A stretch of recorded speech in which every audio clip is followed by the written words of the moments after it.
ஆண்டவராக இயேசு கிறிஸ்துவ நாமத்தில் உங்கள் யாவருக்கும் என்னுடைய அன்பின் வாழ்த்துக்களை தெரிவித்துக் கொள்கிறேன். என் வீடியோவில் அவர் சத்தத்திற்கு உங்கள் அன்போடு கூட வரவேற்கிறேன். 1 பேதுருவின் புஸ்தகம் 5வது அதிகாரம் 6வது வசனம். ஆகையால் ஏற்ற காலத்திலே தேவன் உங்களை உயர்த்தும்படிக்கு அவருடைய பலத்த கைக்குள் அடங்கிருங்கள். எனக்கு பிரியமான தேவனுடைய பிள்ளைகளை, நம்முடைய வாழ்க்கையில் நீங்களும் நானும் உயர்வடைய வேண்டும் என்கிற விருப்பம் நம்மளுக்கு ரொம்ப அதிகமாகவே இருக்குங்க. படிக்கிற பசங்க எப்படியாகிலும் நல்ல ஒரு மார்க் எடுத்து ஃபஸ்ட் ரேங்க் வரணும்னு அப்படின்னு விரும்புவாங்க. காலேஜ் போகிறவங்க நல்லா படித்து ஒரு நல்ல வேலைக்கு வரணும்னு சொல்லி அவங்க உயர்வடையணும்னு சொல்லி அவங்களுக்கு ஒரு விருப்பம் இருக்குது.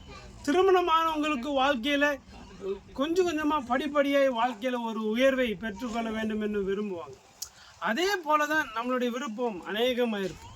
அப்போது நம்மளோட வாழ்க்கையில் இந்த விருப்பங்களெல்லாம் மேலே வரணும் அப்படின்னு உயர்வடைய வேண்டும் என்று சொன்னால் வேதம் நம்மளுக்கு கற்பித்து கொடுக்குற ஒரு காரியம், ஏற்ற காலம் அது வரும் உயர்வுக்காக, அது வரைக்கும் அவருடைய பலத்த கைக்குள்ளாக அடங்கியிருக்கும்.